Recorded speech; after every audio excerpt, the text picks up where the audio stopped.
Yeah, good morning. It's actually nice to be here with such a diversity in different fields. Well, coming to my own story, I started playing the sport at a very young age of 4. I couldn't even reach the table, so my coach, my father, my uncle, they used to carry me and I used to hit the ball. So that was how I started playing the sport, and as a youngster I was good at the state level, but never good at the national level. So I was like state number 1. I represented Tamil Nadu state. So I was state number 1, but at the national level I was really a nobody, probably 20 or 25 in the national ranking. But I liked playing the sport, and I think the most important part in my career, the transformation came when I had to decide in my 10th standard if I'll take up engineering in my 11th, science and engineering, or commerce and table tennis. Well, my mother wanted me, the typical side, engineering, science, engineering, and the US, because all my cousins were doing that. So peer pressure was very high. But I personally decided that I wanted to play the sport. So my father was very happy. So at least there's one who's on my side. So my father was very happy. My mother, yes, of course, even though she wanted me to go the other side, but once I decided that I'll be a professional in table tennis, she supported me, as any parent would do. So I started doing my 11th standard. From 11th standard onwards, my attendance went low on school and college. I was more in the training hall. I'd spent like almost 12 hours, doing the sport, either in the gym or playing table tennis or having, the adequate rest I needed. So from my 10th standard, which is basically I was 14, 15 years old, until I was 19, 20. Those years I worked very, very hard, but there were no results coming in at that point of time. I was still the best in the state, but not getting my foot into the national level. But things changed by 2002 when I was first called in for the senior national training camp. So 2002 I went in for my first camp. By the end of 2002 I became the number 4 in the country. I played my first senior national final, or any national final. That was my first national final. And by 2003, I won the Indian National Championships. I was number 1 in India. And from there, things went very fast. I think the years of work, what I put in the 5 years, they were being transformed there. So by 2003, I became the best in the country. By 2004, I represented India at the Olympic Games in Athens. I became the first Indian to win a Commonwealth medal in Kuala Lumpur, and I got the Arjuna Award in 2004. So things were on a roll, things were going really good, but that was where, I hit a block there. I was good in the country, I wanted to be better in the international level. So I had to move into Europe, which not many had done before prior to me, because it's very high investment and you don't know what is the return. But sport by and large is the same game you're playing. There is no return on investment. If you don't make it big, you don't get back anything. But then thanks to my family support, I could invest 2 years in Europe, spend all my father's savings. So, and I slowly started becoming good in the international level. And by 2006, at the Commonwealth Games in Melbourne, we won 2 gold medals. I won the singles and I won the team. And that Commonwealth Games was what shot me to fame. The ID there that created Sharath Kamal, the guy with the long hair and the bandana, is still what people relate to. Even though I went bald 2 months ago, people are still asking, where's the long hair? It's all falling off. It's not, I'm getting old. So So from there, yeah, I went on to win 5 national titles. In total, I had won. By 2010, I had won 6 national titles. And 2010 Commonwealth Games, won another gold medal in the men's doubles, partnering Subhajit. So things were like, I was getting better and better with every year. And by 2007, I broke the top 100 mark. And by 2010, I won a couple of international tournaments, becoming the first Indian to do so, and broke into the top 50. I was 39 in the world. So from there, I was hoping that I'll go ahead.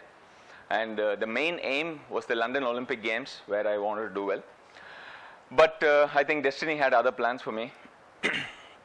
I got married. Well, no, that's yeah. I moved into Europe. I've been living, since 2004. I've been living. I was based out of Europe, playing the leagues there, visiting India, visiting home once in a while. So by 2009, I got married. 2010, 2010, I moved with my wife into Europe, and 2011 we had a kid. So personally, there were some changes in my life. And professionally, there are a lot of changes in the game. So 2011, I hit the lowest of low on my career. I went down to 94 in the world ranking, which I don't think I was ever there since 2007. Until now, that's been in the last 11 years, that's been the lowest of the world rankings I've had. I started losing on the Indian national tournaments. I didn't qualify for the Rio Olympic Games, which was the main goal, for like 4 to 5 years. So I didn't know which way to go, which direction to go. Where do I solve the problems? So then I hired a coach, personal coach, who take care of me, because a coach is very, very important in our profession, and I think also in anybody's life. I think if somebody is helping you in the direction you want to go, it makes things easier. So I signed up with a coach. And I was trying to practice more number of hours in the gym, in the table tennis court. But at the same time, I needed enough energy and focus on my family, because we were living there. We had no external support as far as family support. So it was only me or my wife who had to take care of my daughter. So there, I think my wife, she understood that I was not able to balance the whole thing properly. So she said, look, I know that 2016, you missed out on the 2012 Olympic Games. So I know that 2016 is a very important, milestone in your career. So I will go back to my mother's place. I will take care of the kid. You don't worry about us. You just concentrate on your game and keep the focus on 2016. But once 2016 is done, pack your bags. Well, men being men, we don't follow the deals. I'm still playing on. So she moved back, then it was quite hard for me, staying away from family, still practicing, and going ahead with the plans. But then slowly I could see progress coming back in. By 2013, I was close to the top 60s, and by 2014, that is after 4 years, I broke the top 50 once again. So it took me 4 years to come out of the bad patch. But because I'm saying this because most of us, we know only the glory side of a sports person. We don't know the difficulties what going through, the sacrifices and the difficulties what goes in through have that kind of success. So by 2014, I came back, slowly getting back on track, and things were rolling. Things were moving as expected, and I was thinking if I can keep the kind of shape I was having, I will keep the kind of form I was having. 2016 is a very good chance where, if not a medal, I could at least make it to the quarterfinal or to the last 16. Because the best performance India has had is the round of 32, which I played in 2008. So then I was playing one of my best table tennis in 2015.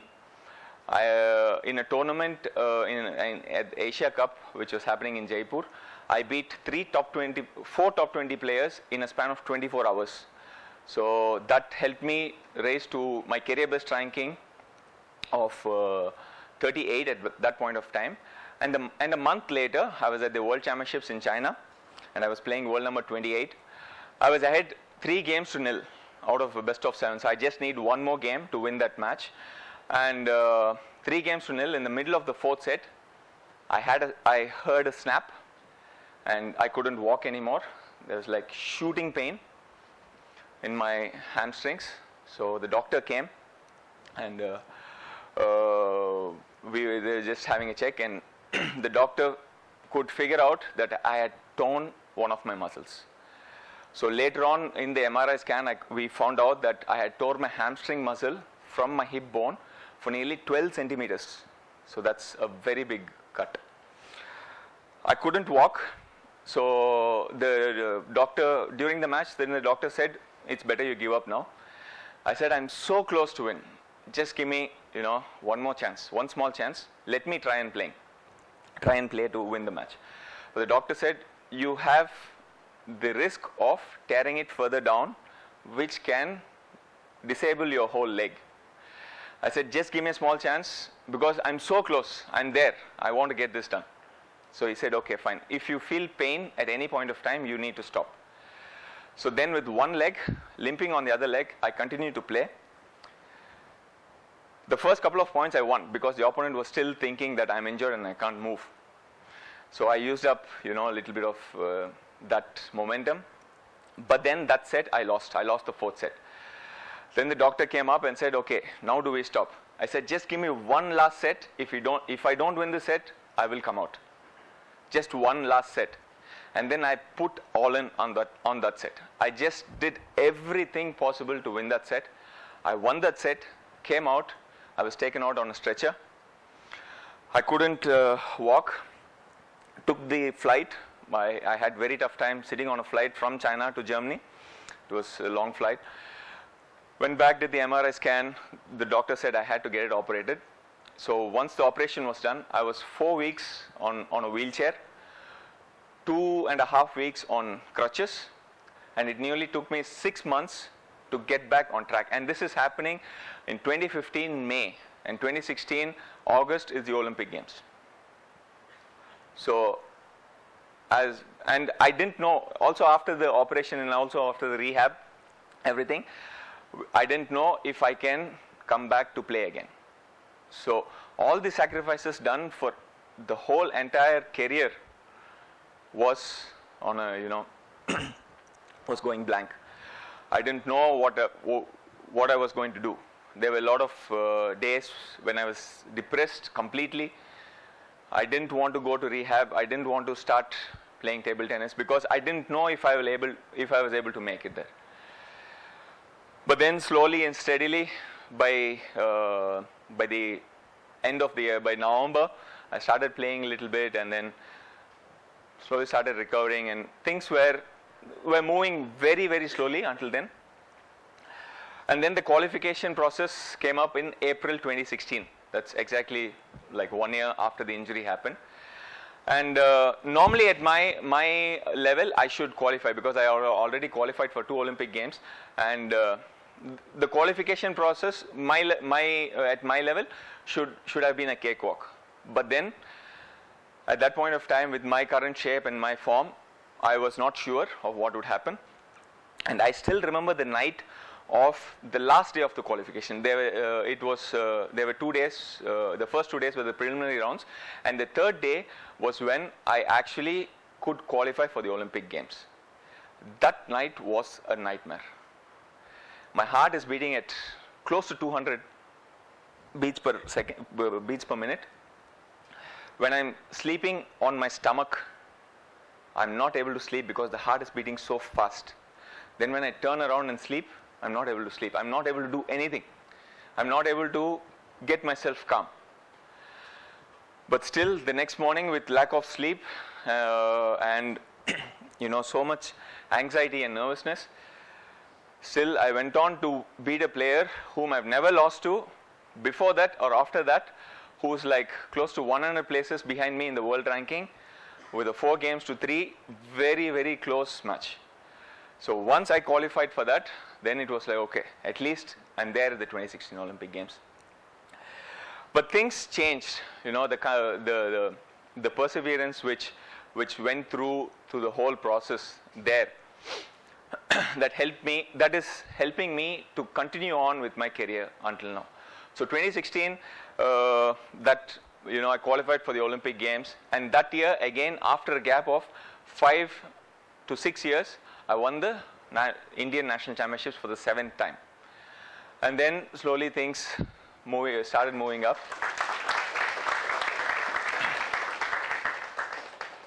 And then 2017 was a fantastic year for the whole of Indian table tennis. Not just me, all of us started playing very well. And then 2018 came up with the Commonwealth Games and the Asian Games. So the Commonwealth Games was in April. So 2014, the Indian team got only a silver medal, wherein 2006 and 2010 we got gold medals. So we wanted to win back the gold there. So 2018 we won the men team gold, and men doubles I got the silver, and then the men's singles was happening towards the end, because the tournament is pretty long, the Commonwealth Games. The table tennis even goes on for almost like 14 to 15 days. So to keep the mental pressure on for such a long period is very, very hard. So we finished the team championships, I finished the doubles, and coming to the singles, you know, I was pretty much tired. And it was the last day, the last match. It was my bronze medal match.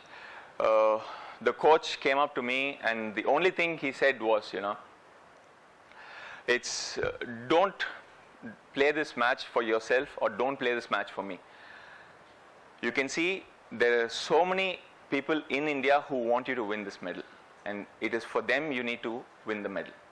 And that gave me an extra energy of, you know, extra motivational push, which actually helped me win that medal. And when I was standing on that podium, even though I didn't win the gold that day, still there were tears coming up, you know, from the eyes. So the kind of sacrifices we put in through, and the kind of hard work we put in through, that is the moment when